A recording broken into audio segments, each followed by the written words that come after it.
Hey, buyers or renters or anyone who might buy or rent residential or commercial real estate in the state of Indiana after July 1st, 2024, I'm talking to you.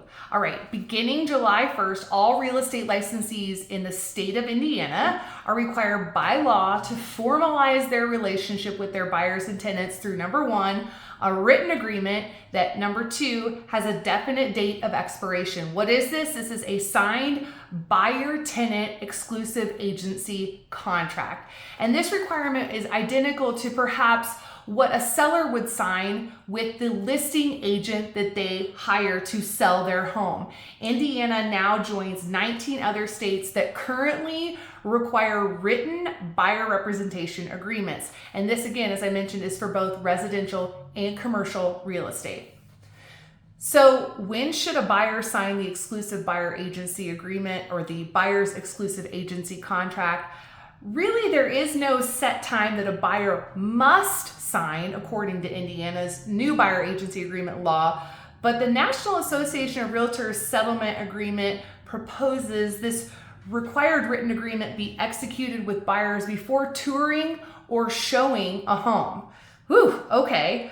Under Indiana law, a buyer agency, a buyer broker agency relationship could actually begin before a showing even takes place. So perhaps the buyer broker suggests obtaining a pre-approval letter. This would actually be performing a real estate duty, which by Indiana law would require the buyer's exclusive agency contract.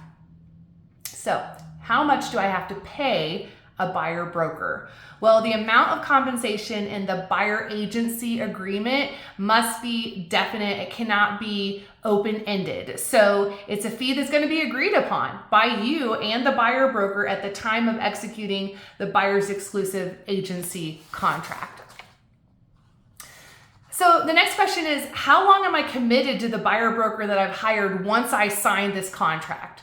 Well, the duration and the specific property, perhaps, to which the contract applies can be negotiated between the buyer and the buyer broker.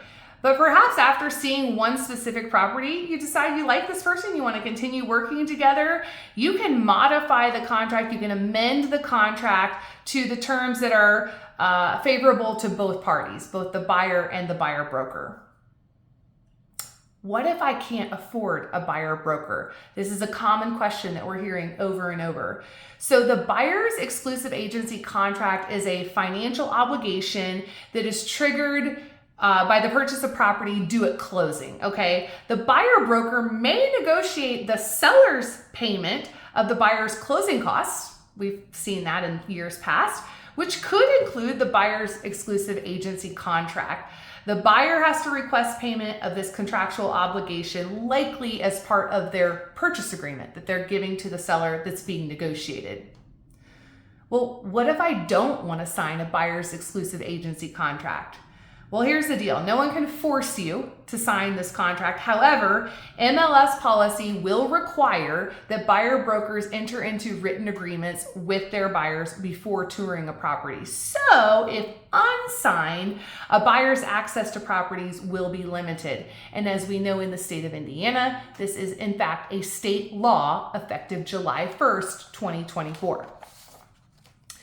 So how does this affect my interaction with an agent holding an open house? We see lots of buyers at open houses.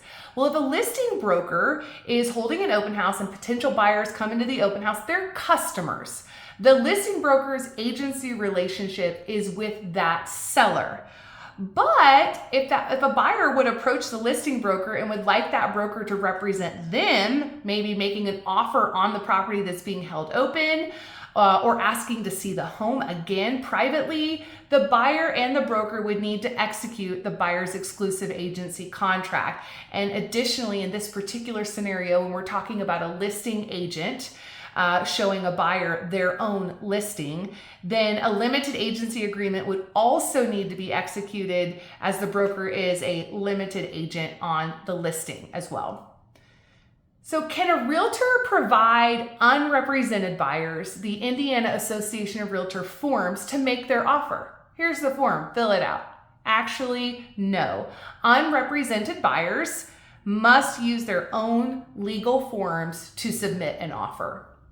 So, this is just the tip of the iceberg. There's going to be a lot of different scenarios that are going to play out in the days and the weeks and the months ahead as those of us that work full-time in the real estate industry navigate these changes. But when it comes time to hiring your buyer broker, spend some time doing your homework.